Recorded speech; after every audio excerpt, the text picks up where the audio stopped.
नमस्कार। आज हम अध्ययन करेंगे एनईपी 2020 का।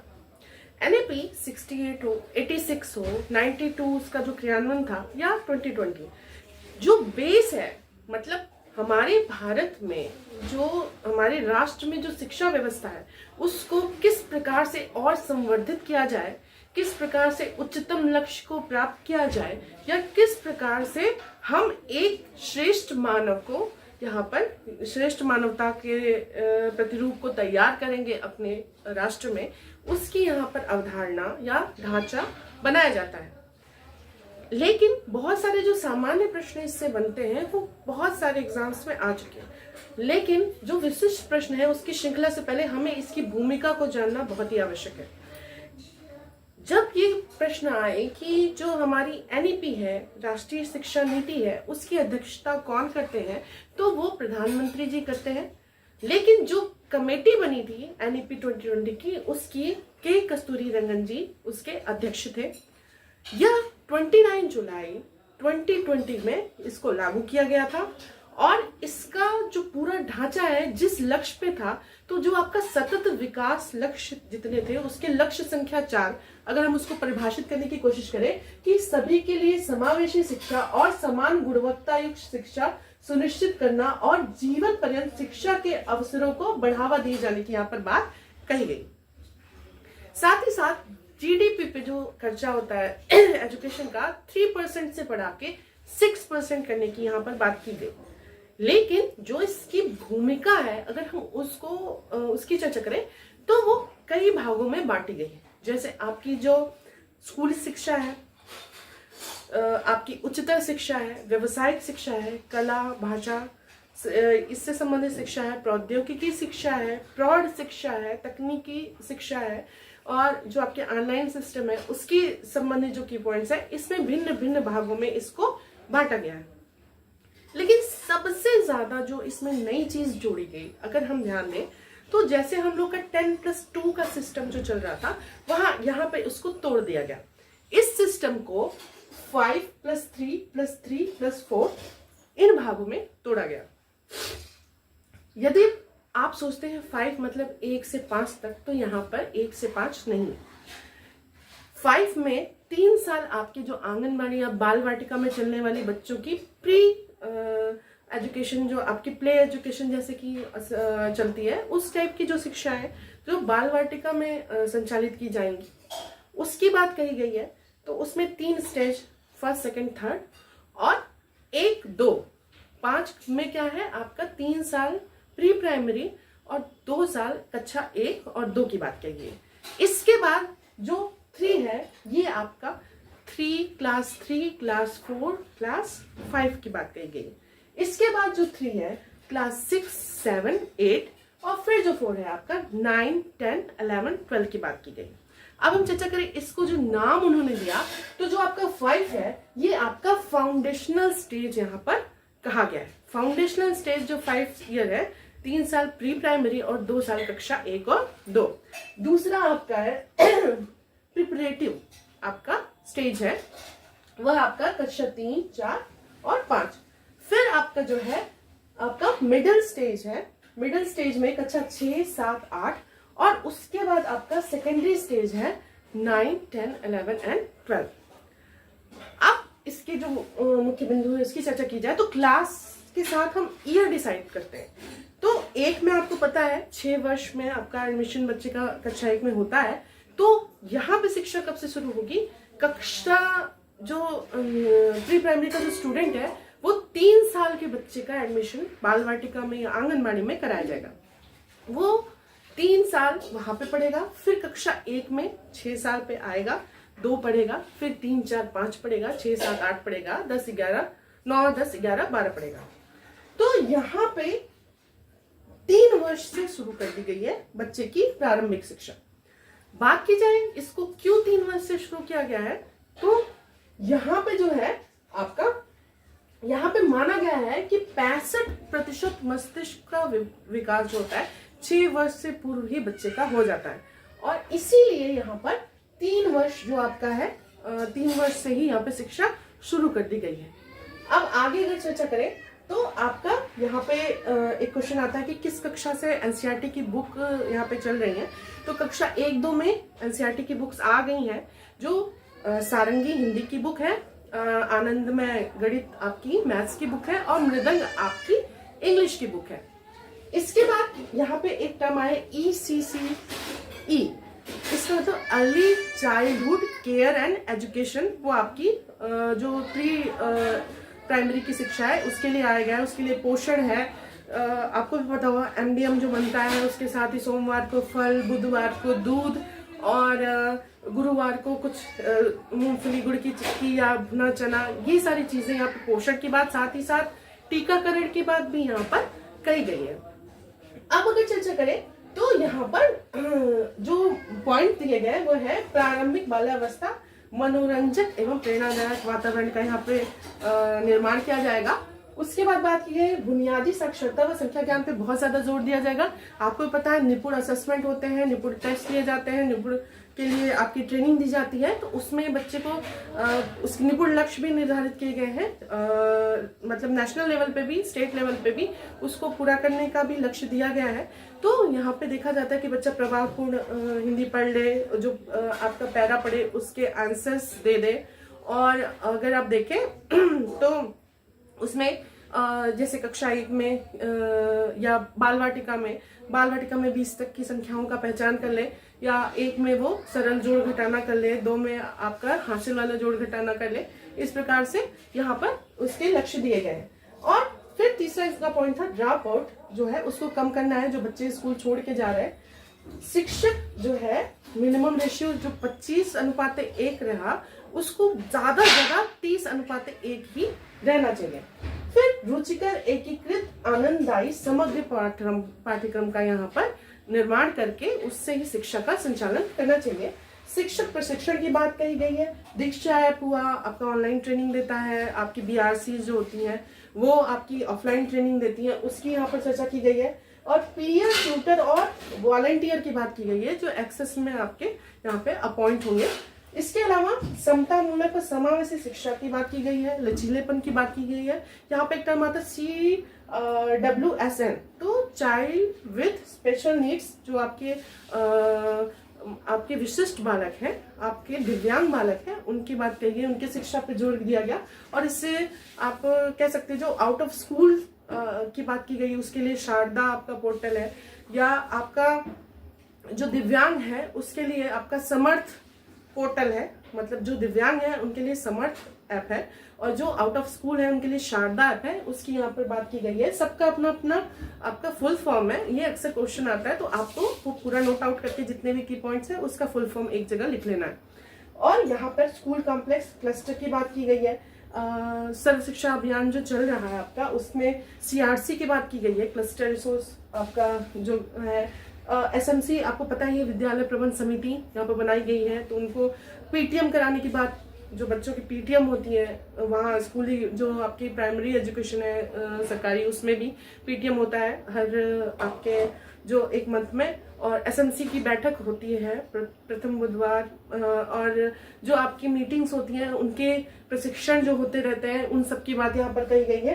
पोषण स्वास्थ्य की बात यहाँ पर बहुत ही विशेष रूप में कही गई है। ये मुख्य बिंदु है आपकी स्कूल शिक्षा का।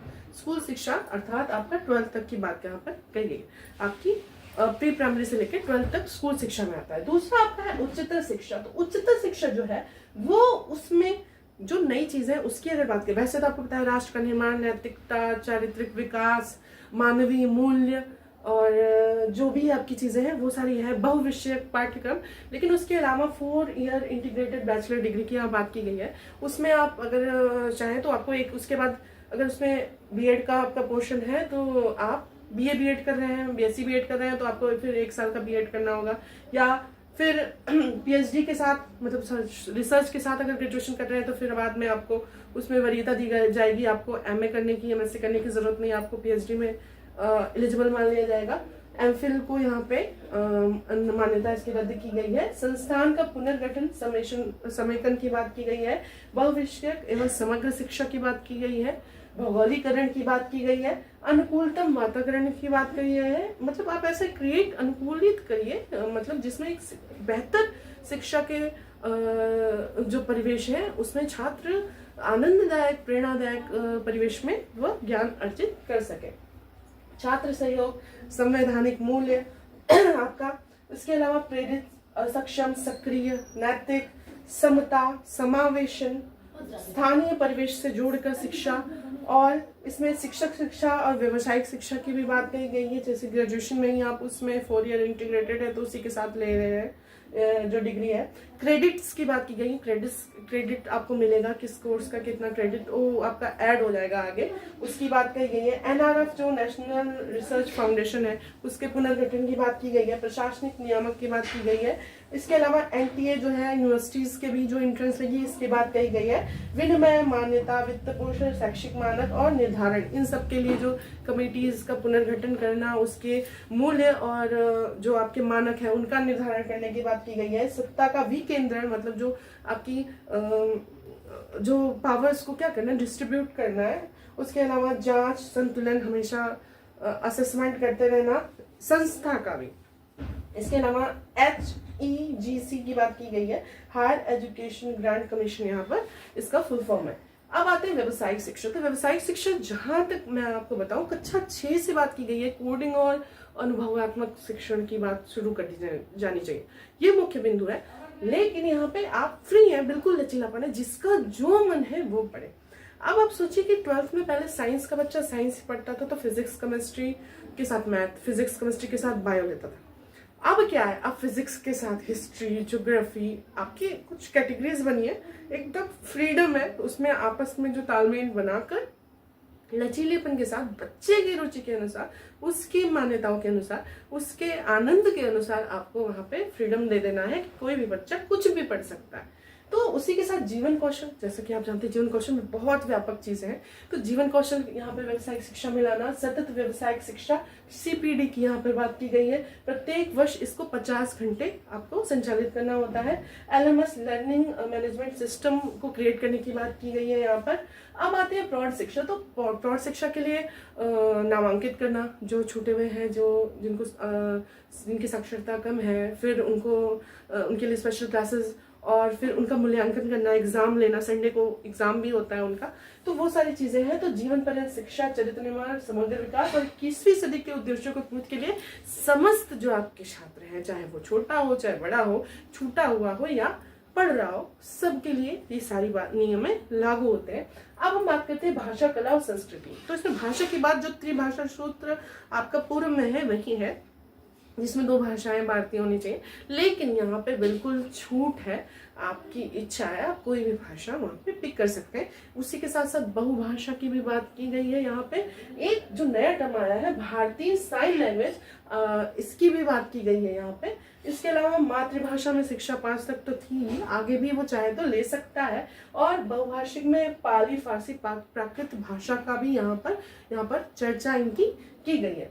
इसके अलावा देखें कि भाषा को उन पे थोपा नहीं जाना चाहिए। कला समन्वय, खेल समन्वय और प्रायोगिक अधिगम की यहाँ पर बात कही गई है। अब प्रौद्योगिकी की बात करें तो प्रौद्योगिकी आपको पता है सबसे बड़ी चीज है इसमें स्टार्टअप और एडीटेक, 2 चीजें। तो मतलब खुद से अपना जो स्टार्टअप्स जो क्रिएट करते हैं बच्चे, आपको भी पता है बहुत कई लाख स्टार्टअप्स चल रहे हैं।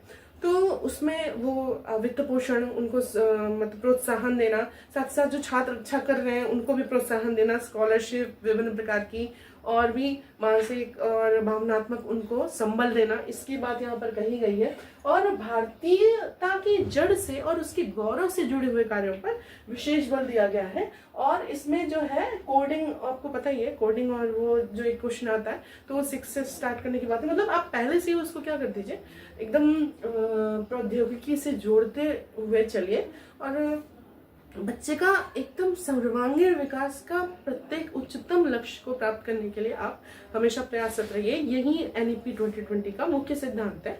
समता, अर्थात समता जिसको जितनी आवश्यकता है, और समानता मतलब किसी में भेदभाव न करते हुए सबको उपलब्ध कराना, यहाँ पे बहुत ही महत्वपूर्ण इसका सिद्धांत है।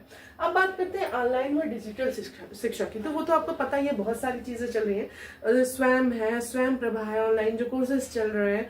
आपकी मुक्त शिक्षा जो है ODL, ओपन डिस्टेंस लर्निंग इसकी, या जो आपकी कंप्यूटर लर्निंग है, आपकी जो भी मतलब प्रौद्योगिकी शिक्षा, ऑनलाइन एग्जाम हो रहे हैं, ऑनलाइन क्लासेस चल रही हैं, उन सबको इसमें समावेशन किया गया है। पायलट अध्ययन की बात की गई है कि कोई भी चीज़ लागू करने से पहले आप छोटे से समूह पे उसका अध्ययन करेंगे, फिर अगर आपको पॉजिटिव रिस्पांस मिलता है तो आप सब पे लागू उसको कर सकते हैं। फिर डिजिटल इंफ्रास्ट्रक्चर को बढ़ावा देने की यहाँ पर बात की गई है। शिक्षण मंच, उपकरण और शिक्षण सामग्री के निर्माण की बात कही गई है। पहुंच और प्रसार को बढ़ाने की, डिजिटल डिवाइड ना हो, मतलब गैपिंग ना हो, सबके पास उपकरण मौजूद हो, सब तक शिक्षा पहुंच सके, इसकी बात यहाँ पर कही गई है। वर्चुअल लैब की बात की गई है कि आप मतलब आप अपने किसी भी स्थान पे हो, वर्चुअल लैब में आपको फील होगा कि आप वहाँ पे हो, तो वर्चुअल लैब की यहाँ पे बात कही गई है। और प्रशिक्षण प्रोत्साहन, मिश्रित मॉडल यूज करने की यहाँ पर बात की गई है। ऑनलाइन मूल्यांकन करना, राष्ट्रीय डिजिटल भंडार, यहाँ पर ये भी नया टर्म आया, राष्ट्रीय डिजिटल भंडार की बात कही गई है। ओडीएल आपको पता है, ओपन डिस्टेंस लर्निंग की यहाँ पर बात कही गई है। मूल्यांकन के लिए यहाँ परख, आपका परख की फुल फॉर्म आप देखिए तो परख ऐप है, सरल ऐप है, आपका नेट एग्जाम हो रहा है, सेट एग्जाम हो रहा है आपका, ये सारे जो है। समग्र रिपोर्ट कार्ड की बात की गई है, समग्र रिपोर्ट कार्ड बनाना है। अकादमिक बैंक ऑफ क्रेडिट जो है एबीसीडी का यहाँ पर फुल फॉर्म है, इसको मूल्यांकन में यूज करने की बात की गई है। डीबीटी जो यूज हुई है इसमें, डीबीटी डायरेक्ट बेनिफिशियरी, आपके जो ट्रांसफर होता है, जो बच्चों को तक पैसे अभिभावक तक पहुंचते हैं, वहां न कह के अगर एनईपी में बात की जाएगी तो आपका डिपार्टमेंट ऑफ बायोडाइवर्सिटी यहाँ पर लिया गया है। यहाँ पर आपका जो बुक्स चलती हैं वो आपकी सारंगी है, आनंदमय गणित है और मृदंग है। कक्षा 1-2 में ये क्वेश्चन आता है। निपुण है, स्वयं है, यूडाइस पोर्टल है कि सभी को अपने बच्चों का आधार सहित फीडिंग करना है, कौन सा बच्चा कहाँ नामांकित है। इसमें क्या होता है कि एक बच्चा 2 जगह नहीं पढ़ सकता, एक आधार एक ही जगह वैलिड है, अगर उसका नाम कहीं चल रहा है तो हम एडमिशन नहीं कर सकते।